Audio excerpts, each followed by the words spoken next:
La Iglesia Cristiana Familia de Gracia de Valdivia presenta las voces de personas comunes al servicio del Evangelio de Jesucristo. Voces de Familia de Gracia.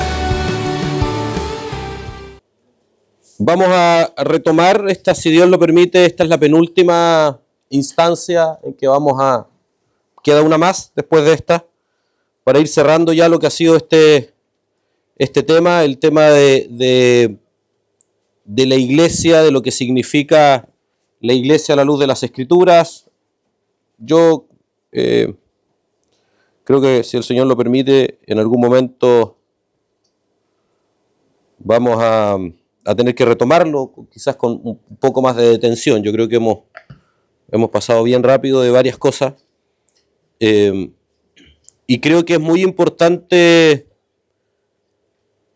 comprender lo que significa la iglesia, porque en el fondo la iglesia es lo que nos define mientras estemos caminando sobre la tierra. O sea, yo creo que no existe otra institución, no existe otra forma de vinculación entre los cristianos más gravitante y que tenga de alguna forma más impacto en nuestra vida personal y eterna que la iglesia. Y yo sé que cuando digo esto todos piensan en la familia, porque efectivamente el que ocupa hoy día ese lugar es la familia, pero no es lo que las Escrituras nos enseñan. Con eso no digo que la familia no sea importante, en absoluto, lo es. Pero por eso las iglesias también están compuestas, la congregación en realidad, en cierto sentido, también están compuestas por familias. Entonces, la familia tiene una limitación que es el tiempo, que está limitada al tiempo. Estoy haciendo esto, hermano, porque estoy cargando mis notas aquí, porque me di cuenta con la Biblia, cuando hice la lectura delante, que ya no estamos tan jóvenes como antes, entonces las tengo aquí igual y acá, pero prefiero tenerla en una pantalla un poquito más grande, así que estoy haciendo ese ajuste aquí, no es que esté mirando Netflix. Hermanos, ¿por qué quiero retomar un poco? Porque como la última vez ha pasado algo de tiempo, tengamos un poco de contexto. Como ya decía, la iglesia es esencialmente una institución divina en la cual participamos seres divinos. Por eso la iglesia, para poder integrarse, hay que tener un encuentro personal con Jesús o ser uno con Jesús. La iglesia la forman parte, cuando estoy hablando de la iglesia, estoy hablando de estas dos dimensiones de la iglesia, la visible y la invisible. Forman parte aquellos que están escondidos en Cristo. Distinto es la congregación de los santos o la congregación en general, en la cual, que es la forma o es el término para referirse a la presencia terrenal, y ahí efectivamente caminan con nosotros, hermanos, y eso es. Por eso usted va a escuchar, al menos en esta congregación, muchas advertencias respecto a examinarse a sí mismo, a procurar examinar sus vidas, porque la Escritura nos enseña que en la congregación hay muchas personas, o es posible más bien, de que puedan existir personas que no necesariamente hayan tenido esa relación personal con Cristo. Pero la iglesia es una institución divina. Necesitamos entender que cuando hablamos de iglesia, esto ya lo dijimos, solo a modo de contexto, que cuando hablamos de iglesia hablamos del conjunto de almas humanas que han creído y se han identificado en la muerte y resurrección de Cristo, y esto genera un cambio sobrenatural, nos hace pertenecer a una identidad sobrenatural, nos abre, por decirlo de cierta forma, el acceso a un mundo, a una dimensión a la cual los seres humanos no tienen acceso, porque hay un corte, hay una gran cima, como el gran cañón que separa las almas humanas de Dios y de todo lo celestial. Pero aquellos que han creído en Cristo forman parte, por medio de este camino vivo y nuevo que nos enseña Hebreo, nos permite poder tener una relación personal. Por eso la Escritura dice que estamos sentados juntamente con Cristo en lugares celestiales. Esa descripción es solo una descripción de la cual pueden apropiarse y podemos experimentar aquellos que nos hemos identificado en la muerte y resurrección de Jesús. Yo lo pongo en esta frase, pero ahí cuando eso sucede individual y personalmente en un alma humana, ocurre un milagro, hermano, que nos va a llevar la vida entera a entenderlo, o nos vamos a gastar nuestras vidas enteras tratando de entenderlo, y les aseguro que no vamos a tener una integral comprensión de lo que significa este hecho sublime de que lo infinito absorba lo finito, de que seamos uno, que seamos hechos una nueva creación con Cristo Jesús, todo lo que en la práctica son las doctrinas del Evangelio, cómo es que ocurre la regeneración, la justificación, en fin. Pero estas almas identificadas en la muerte y en la resurrección de Jesús, nos reunimos o se reúnen en un cuerpo local y global por obediencia a la fe para que el propósito de sus vidas en Cristo se cumpla. ¿De acuerdo? Esa es la definición sobre la cual hemos sentado todos estos tiempos de prédicas, enseñanza, y desde esa perspectiva vamos a seguir ahondando hoy día también. La iglesia, hermanos, es lo más importante para Dios porque es lo único que viene a buscar. Todo el resto será consumido por el fuego. ¿De acuerdo? Eso ya nos pone en perspectiva un poco de cómo nosotros, agentes divinos, participantes de la naturaleza divina, de alguna forma tenemos que pensar y cómo tenemos que ver nuestra vida. O sea, hermanos, la iglesia debe ser... la iglesia es para los cristianos, en lo que significa el ideal cristiano, lo más importante. Y por ende, para nosotros, que muchas veces carecemos de ese ideal, debemos procurar conscientemente que sea lo más importante. ¿De acuerdo? Y la iglesia es el cuerpo local y también ese cuerpo global. O sea, nuestras oraciones también tienen que estar, por ejemplo, ¿qué es lo más fácil? O sea, hermano, lo más sencillo para que la iglesia sea prioridad es orar por la iglesia. Eso es lo más fácil, es el desde. Cuando usted va a comprar algo y dice desde 9.990 y en realidad el producto vale 10 veces más, bueno, el desde en la vida cristiana es por lo menos orar por la iglesia. ¿De acuerdo? ¿Por qué? Porque es lo más importante para Dios y debiese ser lo más importante para nosotros.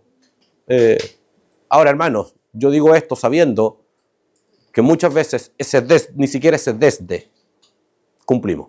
Y por eso tenemos que arrepentirnos y corregir muchas áreas de nuestra vida. La iglesia, ya lo dijimos también, no es una instancia humana, lo dije un poco en la introducción también, es una institución espiritual que si bien está formada por una agrupación de personas, es mucho más que eso. Hermanos, la iglesia tiene dos dimensiones, una visible y una invisible, una universal y una local, y nosotros hemos hecho todo el énfasis en la local, porque lo invisible, esta dimensión universal o la dimensión invisible, es muy relevante, pero a mí me pareció, y por eso no le di prioridad para efectos de las enseñanzas y de las predicaciones en este tiempo, me parece que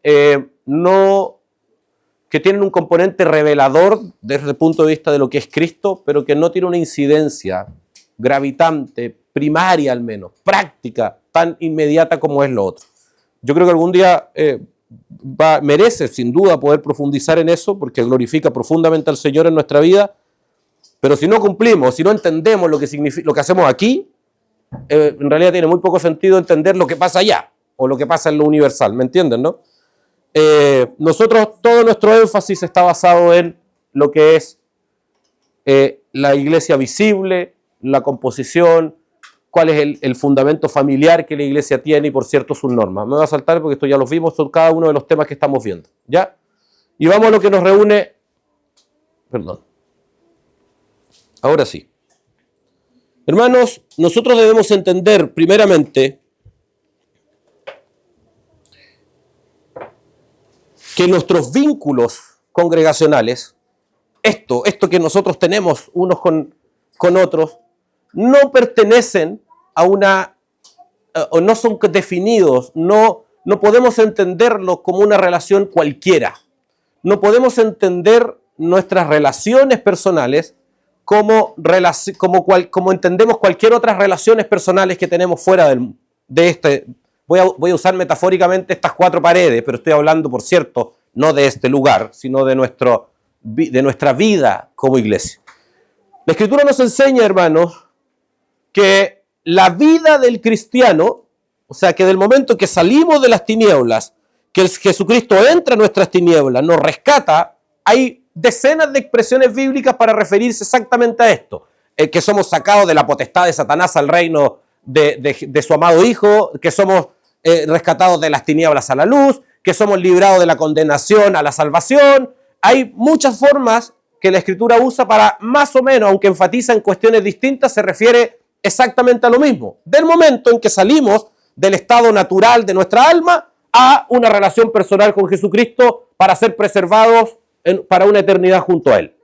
Por cierto que, me entienden que al decir esto, aquí hay pasan muchas cosas en eso, pero esencialmente es, nací en una condición y Jesucristo, por fe, por su gracia y por todo lo que sabemos, me cambia de esa condición.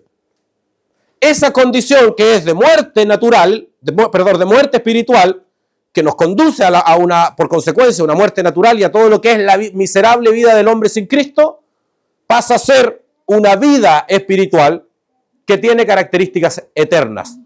Hermanos, la eternidad no tiene que ver únicamente con temporalidad, sino que también tiene que ver con el eterno que provee esa vida. ¿De acuerdo? Usted va a encontrar en la Escritura varias veces en que el concepto no tiene que ver de eternidad solamente con algo que no se acaba nunca. Porque nosotros ponemos énfasis en temporalidad porque somos seres finitos. Pero Dios, y ¿quién es? Que es aquel que inspira las Escrituras, no es irrelevante porque las cosas con Él no se acaban nunca. ¿Me entienden?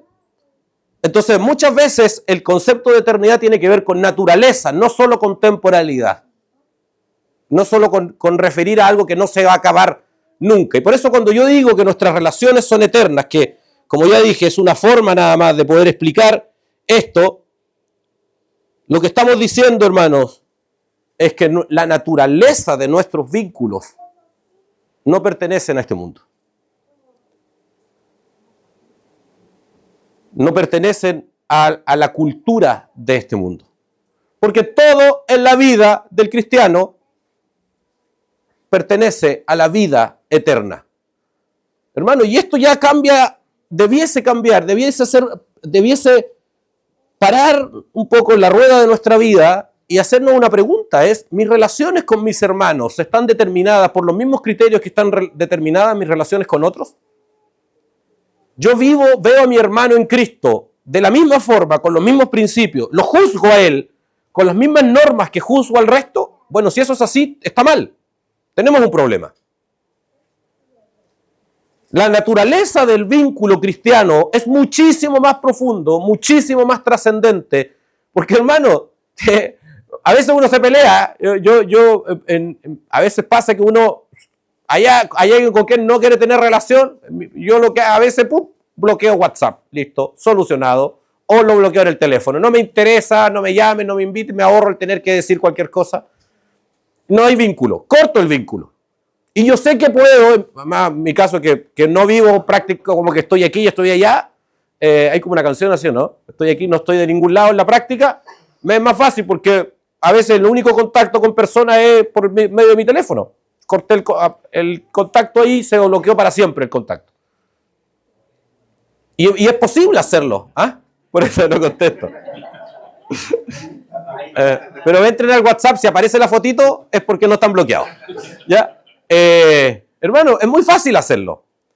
Pero ¿qué hago con alguien con quien me voy a encontrar con él para toda la eternidad en Cristo?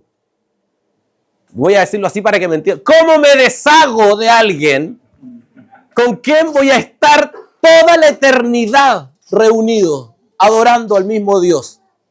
Más allá del vínculo, del amor, de todo eso, vamos a llegar a eso. Es absurdo, es ridículo. Y esto de alguna forma ya nos tiene que cambiar el paradigma relacional, porque entender que el hermano que está aquí hoy día, me conoce hoy día, algunos entre nosotros nos conocemos hace, no sé, 8, 9, 10, 12 años, 14 años creo que con los que más, o 15 años, con los cuales nos conocemos más tiempo, bueno, sin considerar obviamente con quién he crecido, en el caso de mi hermana, pero en general nos conocemos hace muchos años y nos queda una eternidad futura para estar juntos. Esto, hermano, ya cambia el paradigma. Esto ya dice, en el fondo, nos pone una piadosa presión, una piadosa incentivo de construir un vínculo que se proyecte en la eternidad. Hermano, aquí es cuando uno empieza a entender esto, entiende por qué la Escritura dice, por ejemplo, sobrellevaos unos las cargas de los otros.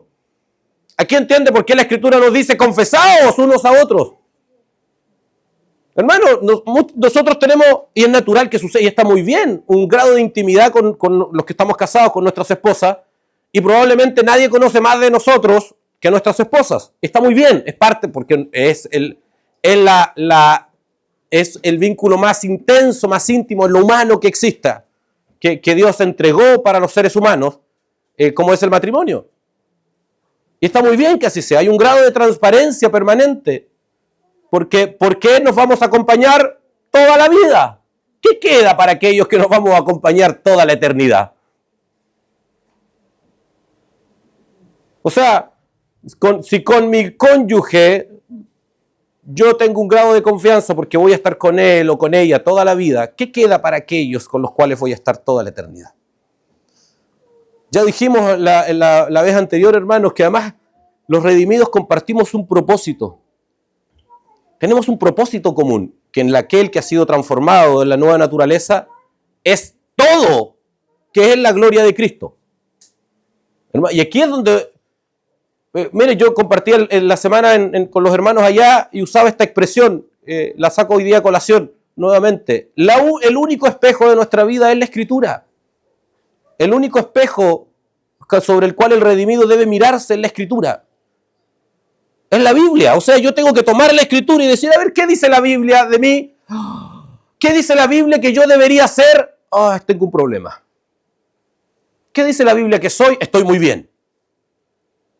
Y en aquello que está mal, conforme a lo que la propia Escritura dice, arrepentirme y propiciar en todo lo que dependa de mí, conforme a por medio de la gracia y la revelación del Evangelio, corregir aquello que deba corregir.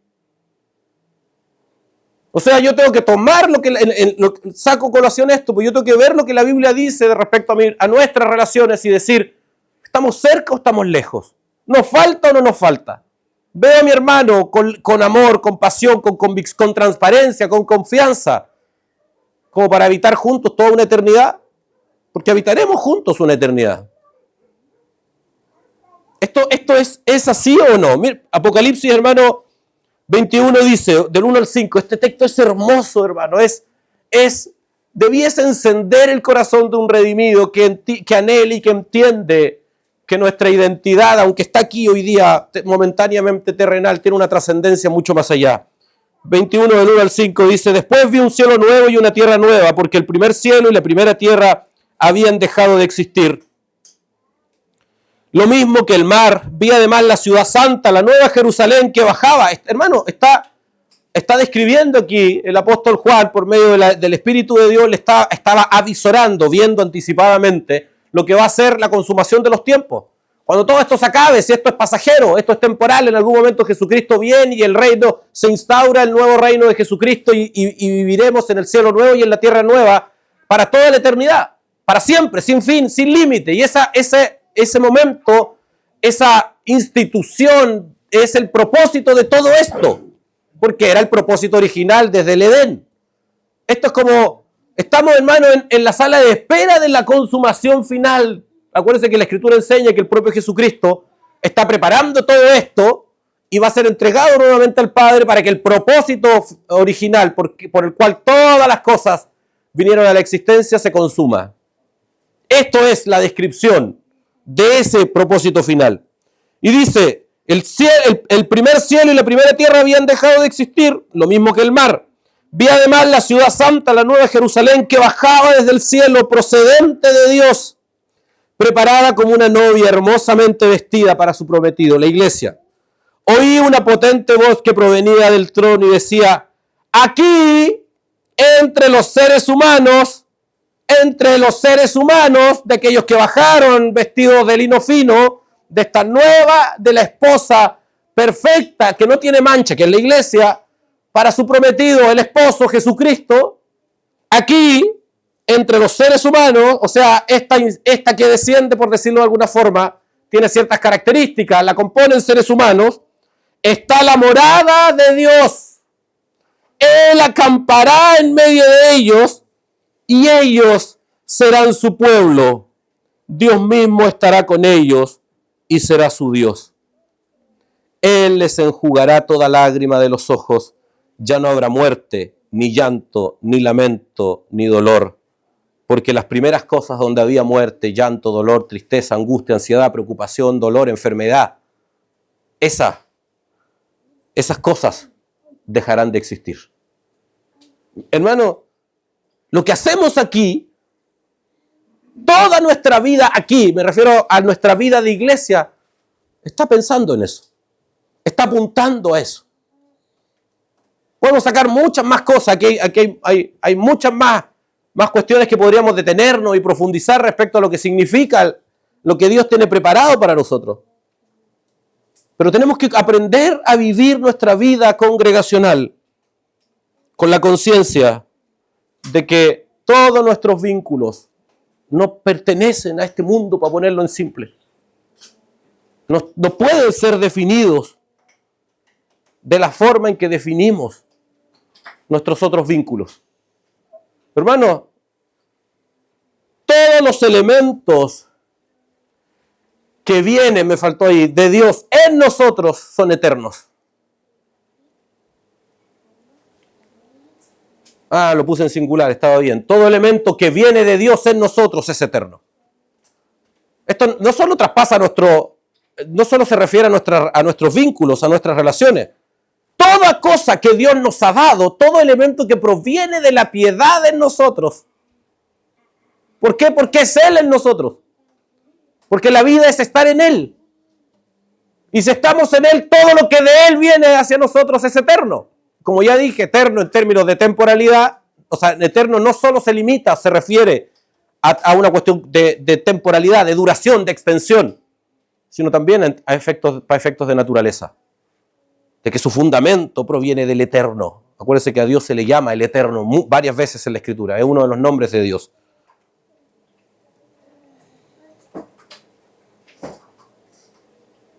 No solo nuestras relaciones, insisto. La nueva naturaleza de Cristo en mí, ese sentimiento nuevo proviene de lo eterno, proviene de Dios. Si en el fondo esto, puesto en términos muy simples, hermano, es un proceso de precalentamiento, esto es una metáfora, espero me entienda, para la carrera final, que es la eternidad en este cielo nuevo, tierra nueva de Apocalipsis 21. Estamos en ese proceso de entrenamiento. Un deportista se prepara, hace su entrenamiento y la práctica lo que hace es desarrollar masa muscular de tal forma de que pueda estar preparado como un buen deportista para cuando venga el momento de la competencia, su cuerpo, todo lo que implique, lo que se requiera, más bien dicho, esté capacitado para poder enfrentar esa carrera. Todo nosotros lo que estamos haciendo, lo que vivimos cada día, hermano, es hacer musculatura eterna, metafóricamente hablando, para que podamos habitar, porque somos seres que nacimos caracterizados y definidos por cuestiones completamente contrarias a lo eterno. Sí, hermano, todo lo que el hombre es naturalmente es lo que hizo necesario que Jesús fuese molido en la cruz del Calvario. El Padre vio a puros hombres en la cruz del Calvario y la respuesta natural de él fue molerlo con su ira. Eso es lo que éramos y eso es lo que nos queda, que tenemos que hacer morir todos los días. Y por eso la Escritura dice, haced morir pues todo lo terrenal en vosotros. Haced morir, dejo el énfasis, es un imperativo, pasa por nosotros. Haced morir. Y ahí es donde entra la responsabilidad cristiana en medio de todo esto. Porque lo que el hombre es, naturalmente, eso del hombre es imposible que entre al cielo. Lo digo así solo para que se entienda nada más. Entonces, ¿qué es lo que hacemos? ¿De qué se trata la vida cristiana? Es desarrollar el músculo, la preparación piadosa, santa, eterna, para poder vivirla eternamente con Dios. ¿De acuerdo? Esto tiene un nombre doctrinalmente, se llama santificación. El músculo que estoy usando como figura es justamente la santificación. Y la santificación, hermanos, por cierto, en muchos, yo diría que en casi todos los aspectos de nuestra vida, como Dios diseñó que nuestras vidas caminen juntas relacionalmente, nuestros vínculos relacionales son gravitantes en este proceso de santificación, en todo sentido, partiendo por los hermanos que Dios nos dio cuando crecimos en nuestro vínculo familiar, el matrimonio es una extraordinaria medida de santificación para los redimidos. La iglesia es también un mecanismo de santificación. La jefe, la autoridad, en fin, muchos elementos de nuestra vida. De hecho, si nosotros ponemos en orden los problemas que enfrentamos, gran parte de nuestros problemas pasan por asuntos relacionales, por nuestra relación con alguien más. ¿Por qué? Porque la relación de los hombres es fundamental para los hombres y por lo tanto es un medio poderoso de santificación. Entonces nosotros tenemos que aprender a vivir con nuestros hermanos, a llevar nuestra vida entendiendo que este elemento de vinculación es eterno. Ahora, como es eterno, como no pertenece a este mundo terrenal, tiene características y propiedades que no pertenecen a este mundo terrenal. La característica primordial de este vínculo es el amor. O sea, hermanos, cuando mi hermano en Cristo, mi hermana en Cristo con quien yo camino, la naturaleza de esa relación no es la conveniencia, no es el beneficio, no es la alegría, no es la simpatía, no es la satisfacción, no es el placer momentáneo, no es el consuelo. No, hermanos, el fundamento de ese vínculo, eso no digo que estas cosas no puedan estar, pero el fundamento sobre lo cual se sustenta mi relación, conforme a las Escrituras, es el amor. Y el amor, hermanos, no tiene las características que la gran mayoría de nosotros cree que tiene. Cuando nosotros pensamos en amor, pensamos muchas veces en una manifestación del amor, que es el amor afectivo, que es el amor de pareja, puesto en simple, digamos. El amor descrito por las Escrituras tiene muchas más cosas, es mucho más profundo que ese amor de pareja. De hecho, hermano, hoy día el amor de pareja está absolutamente ni siquiera el amor de pareja el mundo lo entiende bien. O sea, que una expresión del amor, hasta ese lo torció. Y condicionó el amor, lo simplificó el mundo, digo, Satanás, por cierto, atrás de todo esto, lo aguó, lo licuó de tal forma que ya ni siquiera se parece a lo que Dios describe, es ese amor de pareja. Primera de Juan 3:10 dice, en esto, lo tengo acá, en esto se manifiestan los hijos de Dios y los hijos del diablo. Todo aquel que no hace justicia y que no ama a su hermano no es de Dios. Hermanos, miren la relación, miren el contexto, miren cómo el apóstol Juan, inspirado por el Espíritu de Dios, nos dice que aquel que ¿qué está caracterizando? Está haciendo una caracterización de los que son de Dios y de los que no son de Dios. Yo creo que esto lo hemos estudiado antes, pero cuando la Escritura habla de hijo, no está hablando del concepto de hijo que usted y yo tenemos. Gaspar es mi hijo, pero podría ser significativamente distinto a mí. Digo podría porque creo que no somos tan distintos, físicamente al menos. Sí, pobrecito, le espero un futuro provisorio. Pero mi hijo es un ser individual, a mí, moralmente distinto, no necesariamente participa de todas mis características, pero somos seres distintos, unos de otros. Y podemos ser, y nosotros validamos esta relación de padre e hijo como seres distintos, porque así es como lo promueve y como lo estructura la cultura greco-romana, que es la que nos define nuestra forma de pensar. Pero cuando las Escrituras hablan de hijo, la mayoría de las veces, no lo hacen desde esa forma de pensar. Cuando la Biblia habla de hijo, ineludiblemente enseña que el hijo participa en identidad, en naturaleza de los atributos del Padre. Y por lo tanto, en dignidad están al mismo nivel.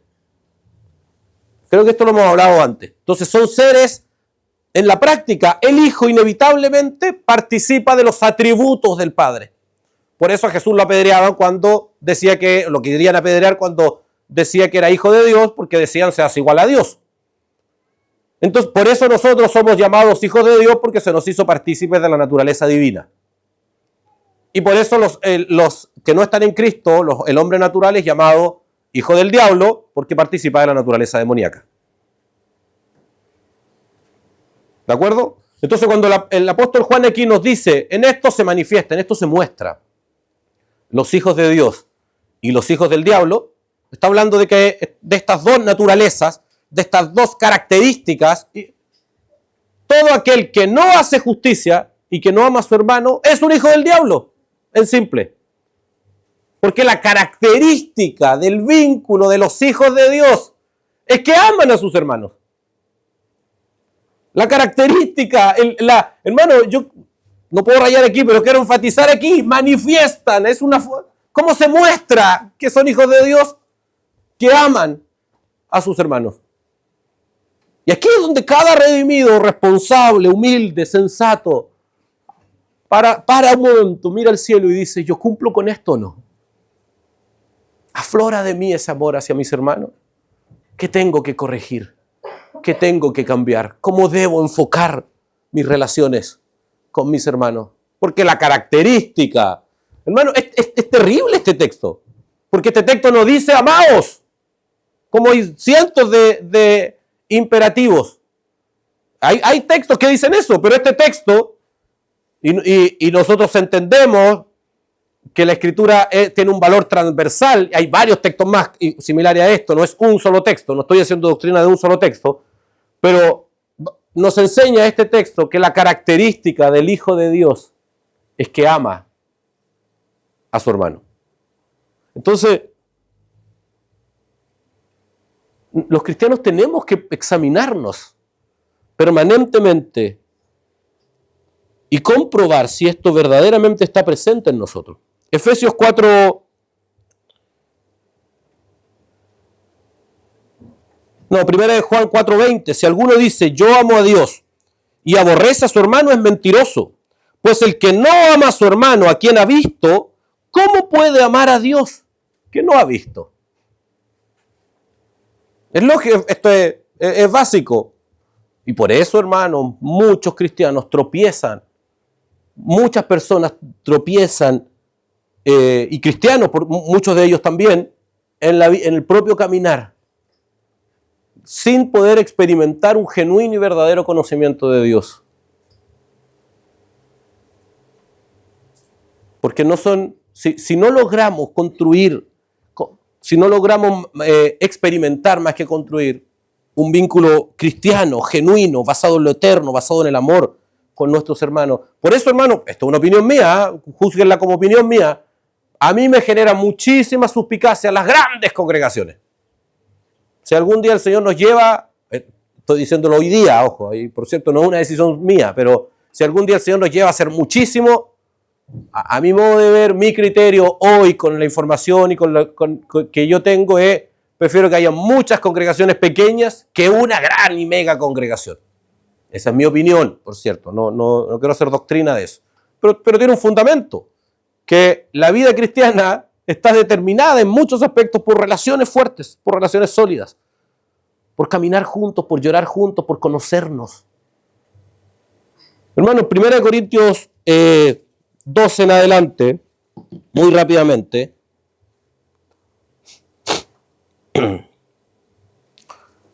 El apóstol Pablo está enseñando respecto a los dones y a los ministerios. ¿De acuerdo? Dice que el capítulo 12 dice, y a unos puso Dios en la iglesia apóstoles, profetas, maestros, a hacer milagros. Son todos apóstoles, dice, son todos profetas, son todos profetas, son todos maestros, hacen todos milagros, etcétera, etcétera. Y en ese contexto se manda el capítulo 13, el famoso capítulo 13, cuando habla del amor. Es bien interesante porque de alguna forma está explicando la diferencia del cristiano y en el contexto de la diversidad cristiana se manda esta enseñanza del amor. Si yo hablase lenguas humanas o angélicas y no tengo amor, vengo a ser como metal que resuena. Si tuviese profecía, y habla, hermanos, de la gloriosa virtud de los dones, de los carismas, de los ministerios que el Señor entrega para el servicio de la iglesia y para la gloria de Dios, pero dice, estas no valen nada si no hay amor. Son como címbalo que retina, o sea, hacen ruido. Y hermano, y por cierto que esto aplica primariamente o directamente a aquellos que el Señor nos ha puesto en ciertos puestos, en ciertas funciones más que puestos, para que mejor se entienda, al servicio de la iglesia. Por cierto que aplica eso. Si nosotros no manifestamos nuestras relaciones basadas en el amor, de nada sirve. No importa que hagamos milagros, que aquí que salga fuego del cielo. Si no hay amor, no sirve, no solo, hermano, no sirve de nada, no aprovecha nada, no queda nada. Y tristemente, yo no tengo tanta experiencia ministerial, pero he visto a varios que pueden, hermanos, cercanas y por terceros, por medios, en fin, que pueden haber tenido muchísimos dones, gracias, virtudes. Pero si no hay amor, terminan sucumbiendo igual en el camino. Porque el amor, hermano, es lo que nos llama a ser santos, el amor es el que nos llama a ser íntegros, el amor es el que nos llama a ser piadosos, a ser humildes, el amor es el que nos enseña a dedicar tiempo al otro, el amor es el que nos enseña a respetar al otro, el amor es el que nos enseña a parar un momento y decir, dejemos que el hermano o la hermana se equivoque, para que aprenda inclusive a guardar silencio, también a hablar cuando es necesario. Es el amor el fundamento de toda la relación. Por cierto, insisto, que está direccionado esa enseñanza a aquellos que tienen dones y ministerios, pero aún más, o en la misma dimensión también, a todos aquellos que forman parte del cuerpo de Cristo. El amor es sufrido, el amor es benigno, el amor no tiene envidia, el amor es jactancioso, el amor no es jactancioso, el amor no se envanece, no hace nada indebido, no busca lo suyo, no se irrita, no guarda rencor, no se goza de la injusticia, más se goza de la verdad. Todo lo sufre, todo lo cree, todo lo espera, todo lo soporta. Esas son las características, muy rápidamente, por cierto, hermano, que deben definir nuestra forma de mirar a nuestros hermanos. La forma en que debemos relacionarnos entre nosotros. Si eso no está en nosotros, o al menos frente a la exposición de su verdad no enciende nuestro corazón, nosotros tenemos que preguntarnos de qué naturaleza estamos hechos. Porque el espejo del cristiano es la Escritura, no es la práctica, no es la tradición, no son los consejos, aún más, ni siquiera son las opiniones del pastor, del hermano. El espejo del cristiano es la gloriosa y santa palabra de Dios. Frente a esa tenemos que examinar nuestra vida. Y por cierto, hermanos, que aquí podemos nosotros ver y decir, sí, hay elementos de esto que yo vivo, que experimento, decir, sabes que yo no vivo nada de esto. Y eso, hermano, es aceptable. Porque en muchas áreas de nuestra vida somos niños todavía, que ni siquiera sabemos cómo conducirnos en el mundo de la piedad, en el estadio de la piedad, del reino de Cristo. Por cierto, que se nota en nuestras vidas muchas veces también esto. Pero lo que no podemos aceptar, ni aún más de nosotros mismos, es la indiferencia frente a eso.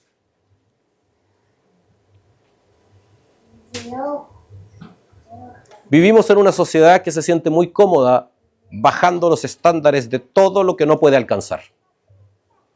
Es simple.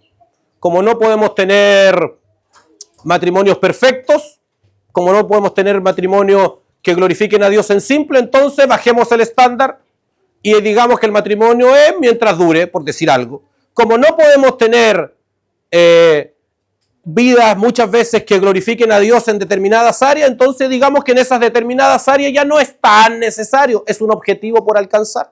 Como no podemos tener un vínculo personal con Jesucristo como un Señor, como el Rey de nuestra vida, como el Señor al cual sujetarnos, al cual obedecer en todas las áreas, entonces digamos que Jesús es un maestro al cual consultar. Y así, hermano, en todas las áreas Satanás se ha encargado de desvirtuar la naturaleza de la piedad, la naturaleza de la santidad, de tal forma de que la baja para hacerla accesible.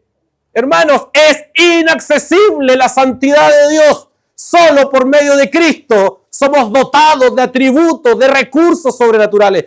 Esto se va a hacer verdad en nuestra vida si doblamos nuestras rodillas, si humillamos nuestro corazón, nuestras conductas, nuestro pensamiento y le decimos al Señor, Señor, yo quiero amar como tú amas. Y le decimos al Señor, todo el tiempo que sea necesario, yo voy a negarme por amor a mis hermanos. Voy a perder lo que tenga que perder para vivir lo que tú quieres que yo viva. Eso es la vida cristiana mientras estemos en el cuerpo. Mortificación de la carne, negación para que la vida de Cristo se manifieste en nosotros. Hermanos, miren, esta es la gloria del Evangelio, hermano. Leo un texto rápidamente, Hebreos 13:20, dice, y el Dios de paz que resucitó de los muertos a nuestro Señor Jesucristo, el gran pastor de las ovejas, por la sangre del pacto eterno. Miren la magnitud, la magnificación que hace de Cristo. Escúchenme aquí, pónganme atención en esto. Os haga aptos en toda buena obra. Nos dé aptitud de toda buena obra. ¿Cuáles son las buenas obras? La vida de Cristo en nosotros, en simple. Hacer lo que Cristo haría en nuestro lugar. ¿Por qué? Porque Él habita en nosotros.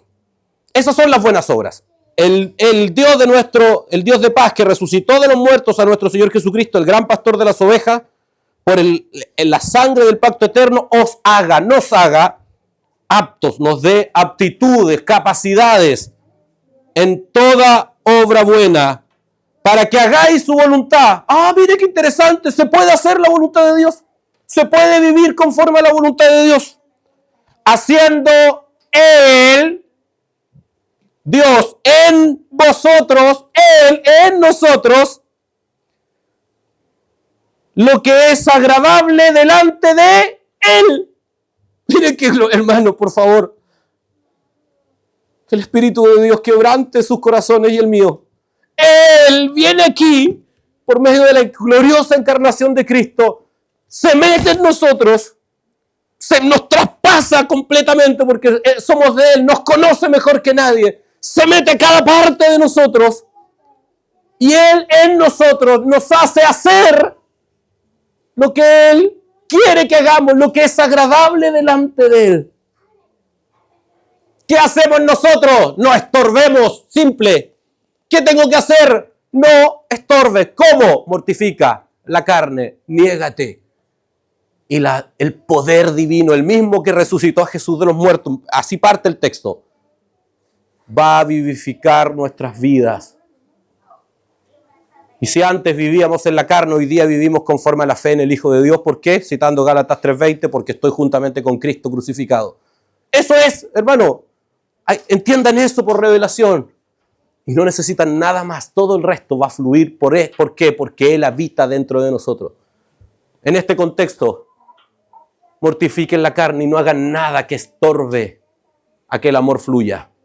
Si la naturaleza divina está en ustedes, van a amar como Cristo. Y por eso no va a ser ningún problema ir a la cruz por el otro.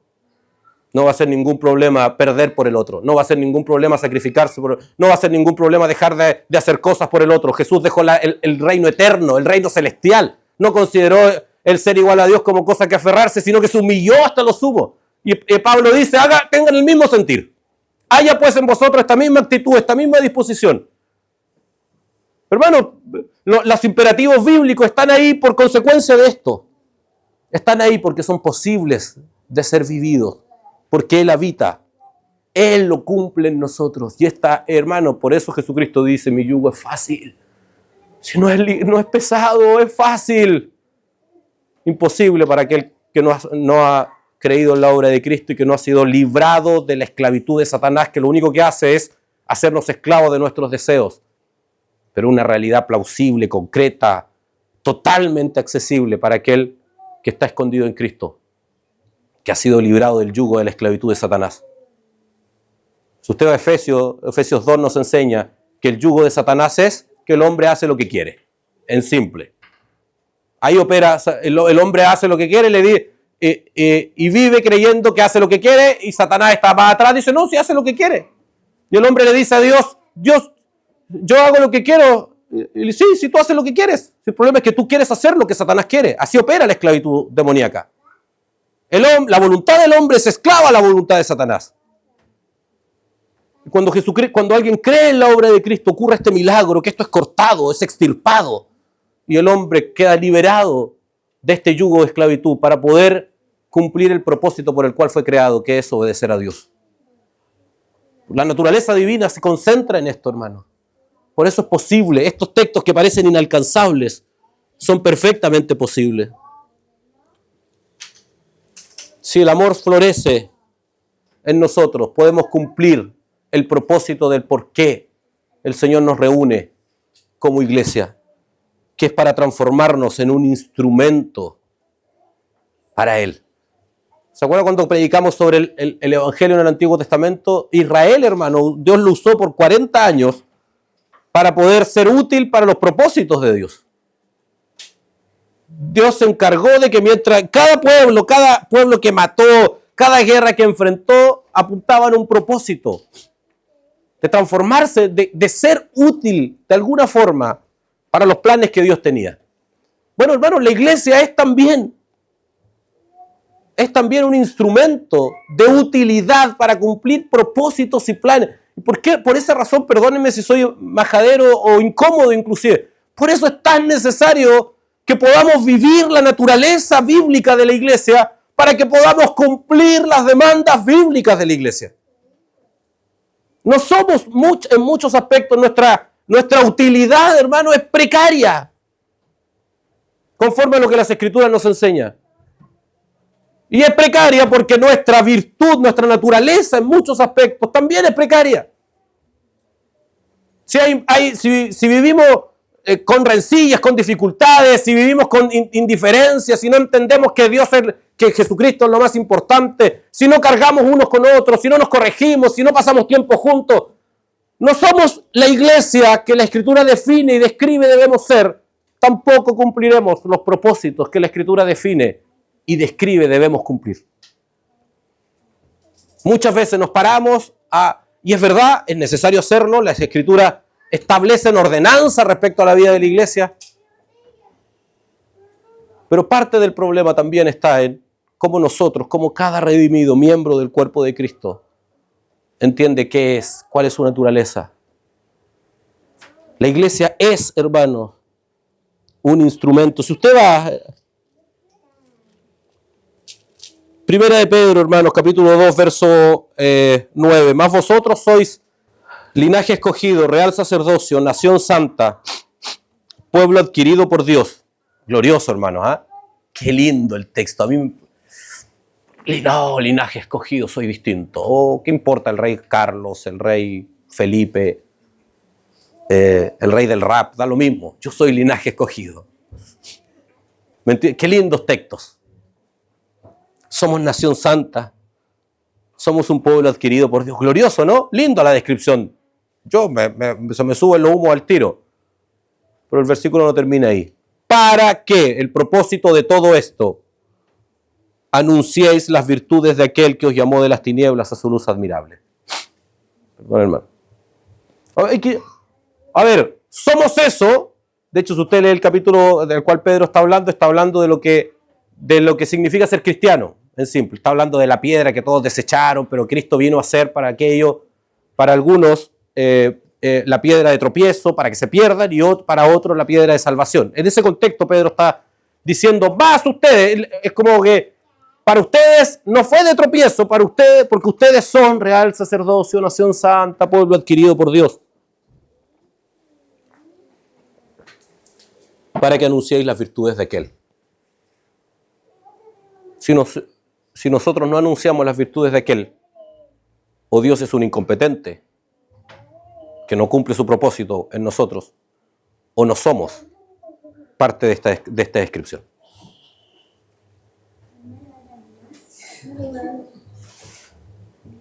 El propósito de la iglesia, hermano, es anunciar las virtudes de aquel que nos llamó de las tinieblas a la luz. Es un propósito cristiano, personal, individual y colectivamente. Ahora, hermano, esto tiene todo el sentido del mundo. Somos hechos participantes de la naturaleza divina, es decir, participamos de lo que Dios es, y no hay nadie que quiera salvar más al alma humana, al alma perdida, que el propio Dios. envió a su Hijo a morir en propiciación por los pecadores.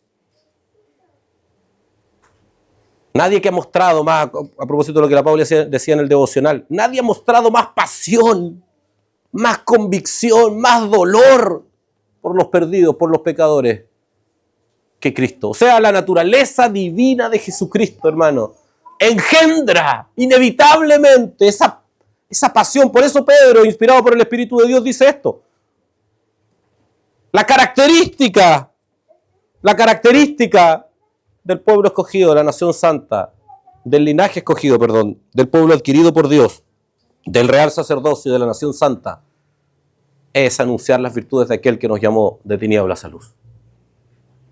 En simple predicar el evangelio, sí, pero es mucho más que eso. O sea, otra vez, es el desde.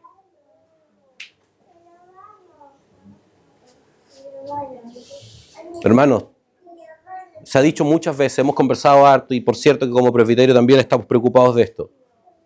Tenemos un síndrome de iglesia chica, conocen la figura, ¿no? De iglesia que nos sentimos muy bien entre nosotros, nos sentimos muy cómodos, por lo tanto como que da lo mismo, ojalá como que no llegue nadie. Cuando llega alguien como que hay que conocer a alguien nuevo. ¿Entiendes? Como cuando uno va en el bus, va en el bus y va sentado y va todo ocupado y uno dice, ojalá que no se sienta aquí, que no se sienta aquí, que no se siente aquí. Pasa, me salve, no se va a sentar al lado. ¿Entiendes? Ningún redimido puede participar de esa forma impía de pensar.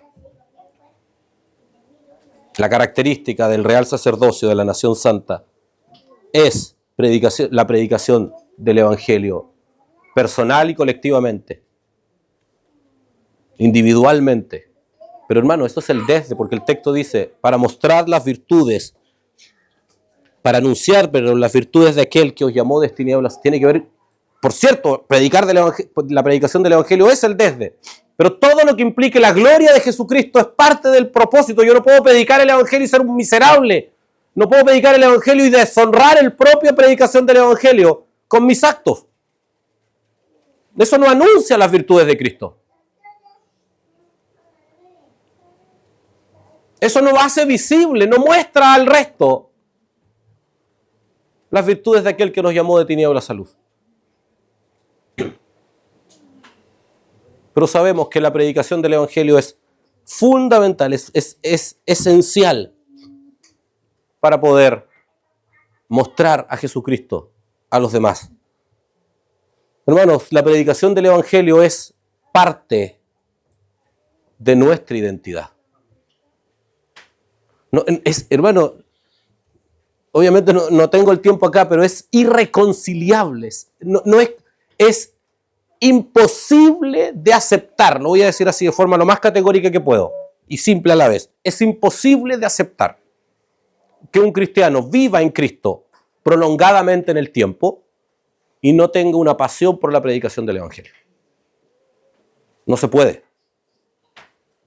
Y dejo el espacio para el prolongadamente. Alguien recién convertido puede ser, algún niño en el Señor puede ser.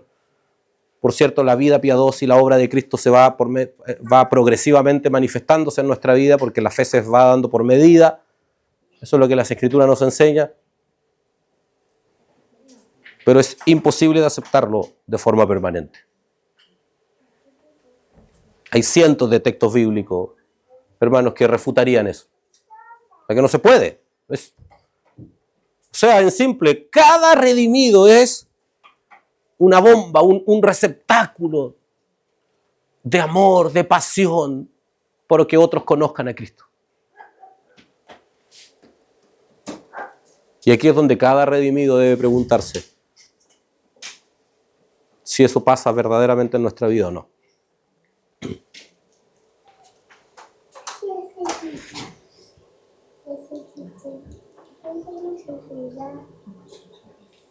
Ahora, hermanos, la predicación del evangelio, y voy cerrando ya, no es el propósito de nuestra vida. La predicación del evangelio es el medio para cumplir el propósito. Porque el propósito de la vida y de la iglesia particularmente, pero también indirectamente también de cada redimido, es ser discípulo. El propósito de la iglesia es hacer discípulos. Jesucristo dice en Mateo 28, id y haced discípulos a todas las naciones, bautizándoles en el nombre del Padre, del Hijo y del Espíritu Santo y enseñándoles que guarden todas las cosas que yo os he mandado. Ahí entra la predicación del Evangelio, la enseñanza, la formación doctrinal, la corrección, la transmisión de piedad, la exhortación personal. Entra en el enseñándoles todas las cosas que yo os he guardado. El propósito final de la predicación del Evangelio es hacer discípulos. Y hacer discípulo es mucho más que predicar el Evangelio. Por eso dije delante, la predicación del Evangelio es una forma, es el de el anunciar a Cristo.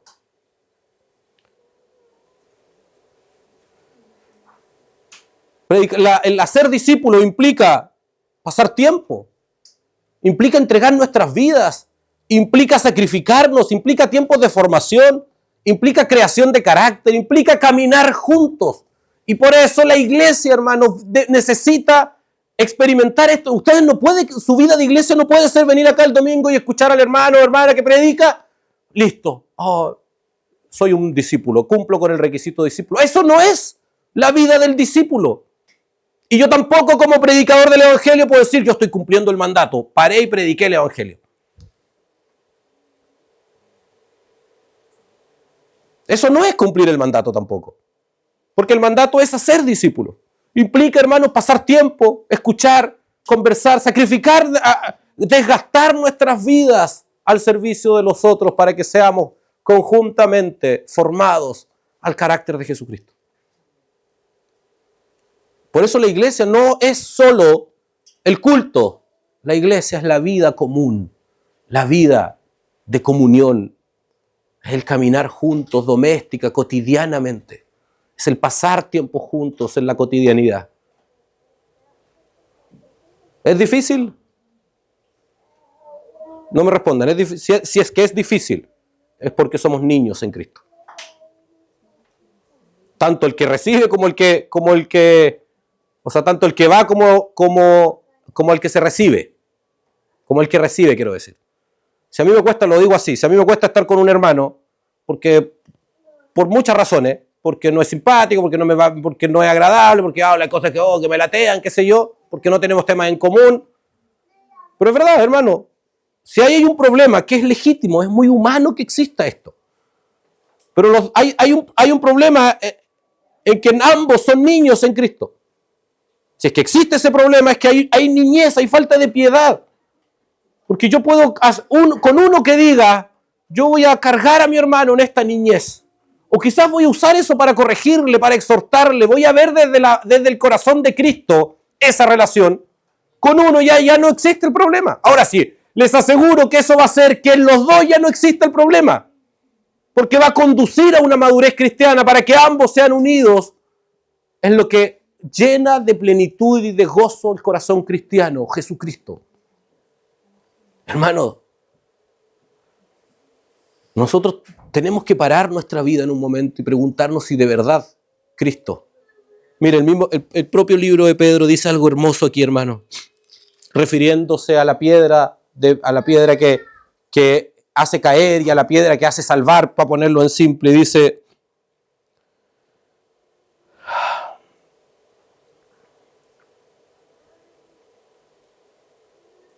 versículo 7, para vosotros pues los que creéis, Él es precioso.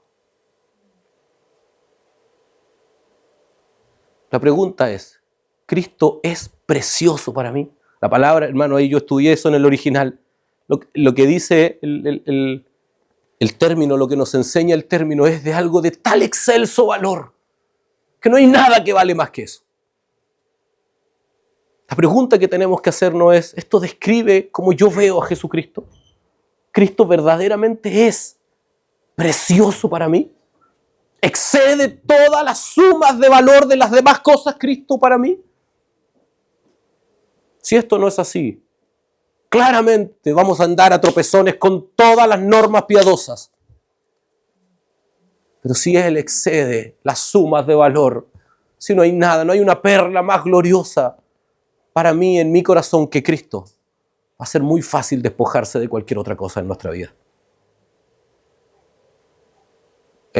Hermanos, el centro del problema del pecado en el cristiano. Cuando hablo de pecado no estoy hablando solo de lo que se hace, sino también de lo que no hacemos.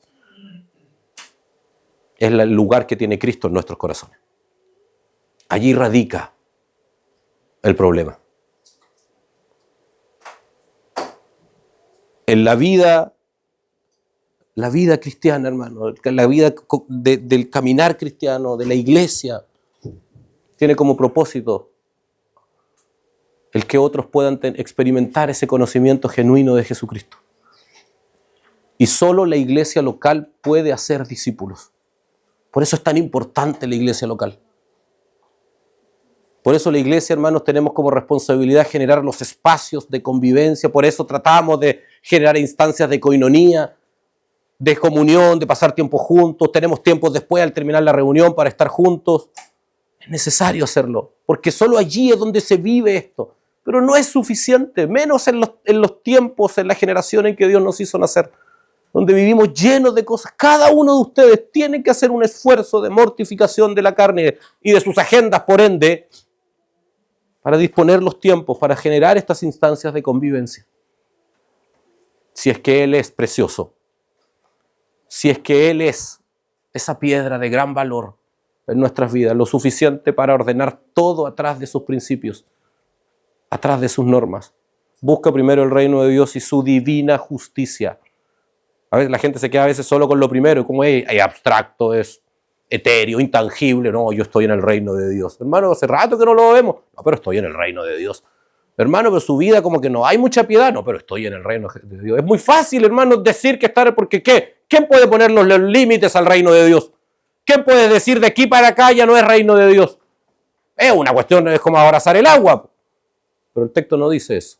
Dice también su divina justicia. O sea, lo que Dios considera justo. Lo que Dios considera recto. Las normas. Y por eso Jesucristo dice, si me amáis, guardad mis mandamientos. Ahí es donde la cosa se pone un poquito más objetiva, por ponerlo, más fácil poder escudriñar y examinar nuestros actos, nuestro corazón en base a eso.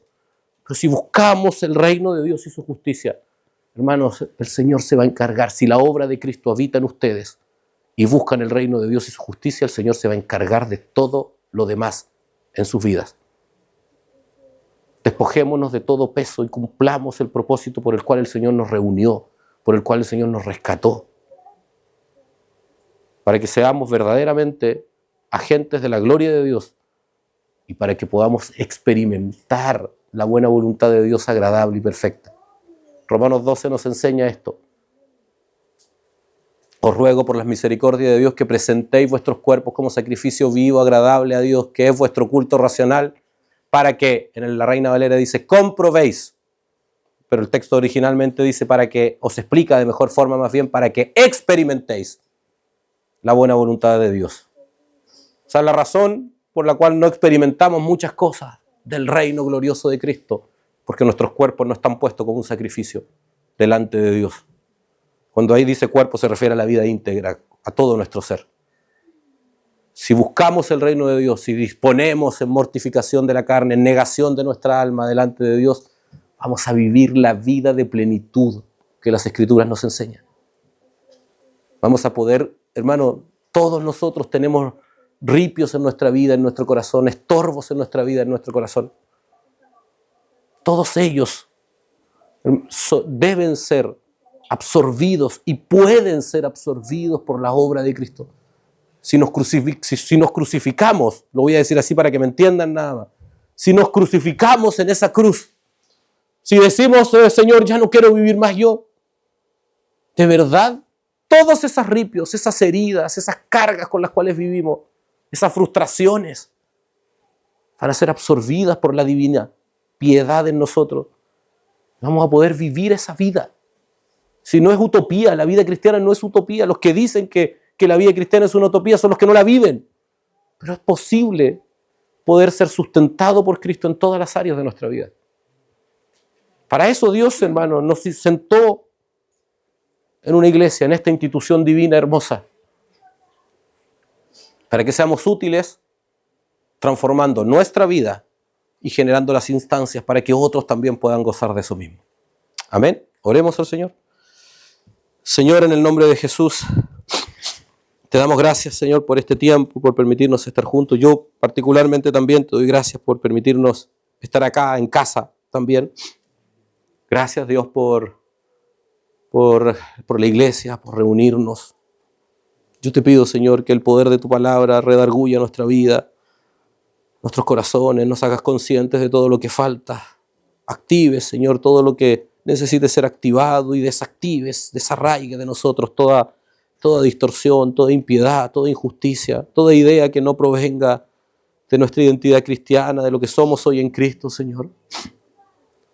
Dios trae consuelo a nuestra vida, trae fortaleza a nuestra vida, pero por esa fortaleza que proviene de Cristo, de la naturaleza de Cristo, haz todo lo necesario para que nuestra vida esté quebrantada delante de ti, Señor. Gracias por esta instancia y por esta reunión. Te glorificamos a ti, Señor, en el nombre de Jesús. Amén.